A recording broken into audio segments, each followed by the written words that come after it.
You can never, never change. From generation to generation, you remain the same.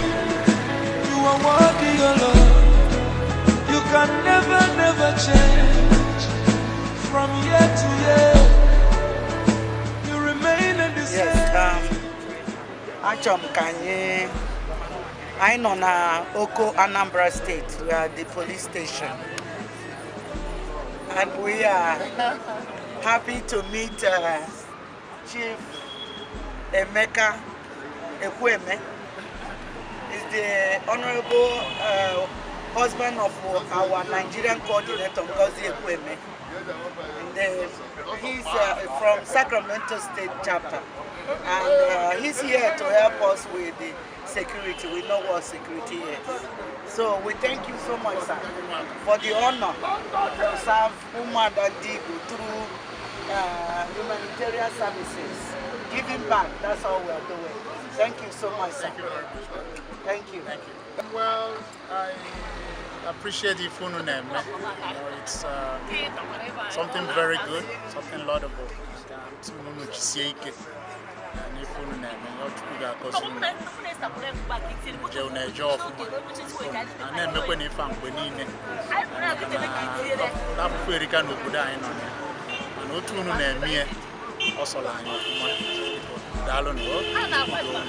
But we know your name, sir. Half of UMUADA in diaspora. The TAISON of UMUADA 2018-19 is starting today in Orumba. No, oh, this is not. IKELIONWU, Orumba North,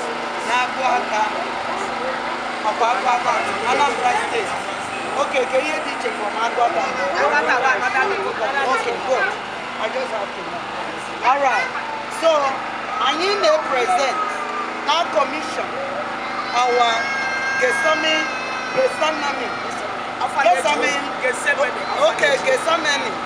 ORPHANAGE hall, IKELIONWU, na Orumba North, Anambra State.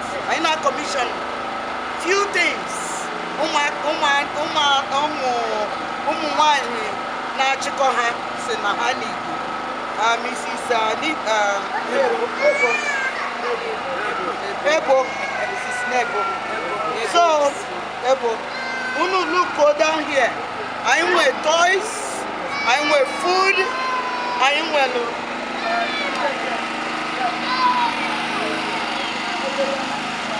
space. And here everything umuaka. The vitamins for multivitamins for children now, okay.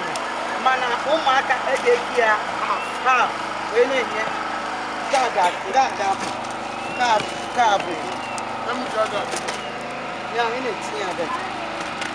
This is children. Oh, okay, no. What's this one, bro?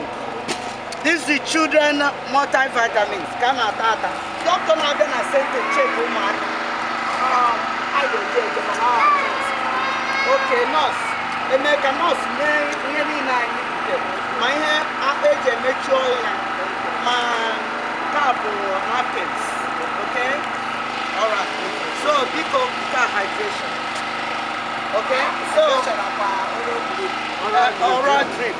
Yeah. Okay. So on that note, with this morning, I commissioned the Anambra State TAISON 2018-19. I'm commissioning food items and toys, medical, mission, medication, cash of 50,000 naira for a court. I need a court now. For 40,000, okay? We're going to commission generator for 60,000. We're going to commission a drinking tank for 40,000. With all that, with this money, we say, please take care of our children. I thank God for this opportunity to serve our humanity. our children. Our future is someone. Because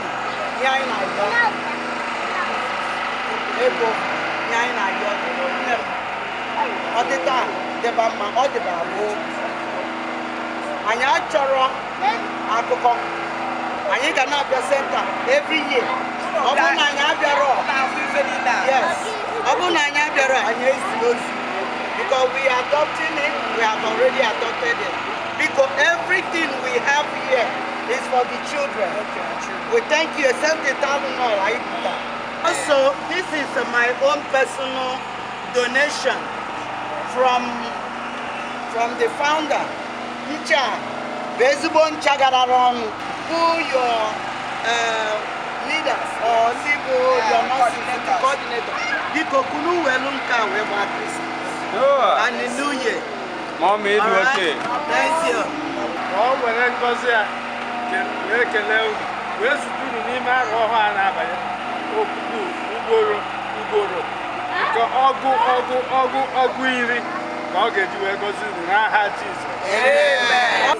And don't have some kind of feeling that we have so much in America and our own children are living in this condition. This is why God sent us this place. As far as it is from where our station is, we are able to make it live in Olumba to see. We thank God. We will continue to work in God's vineyard.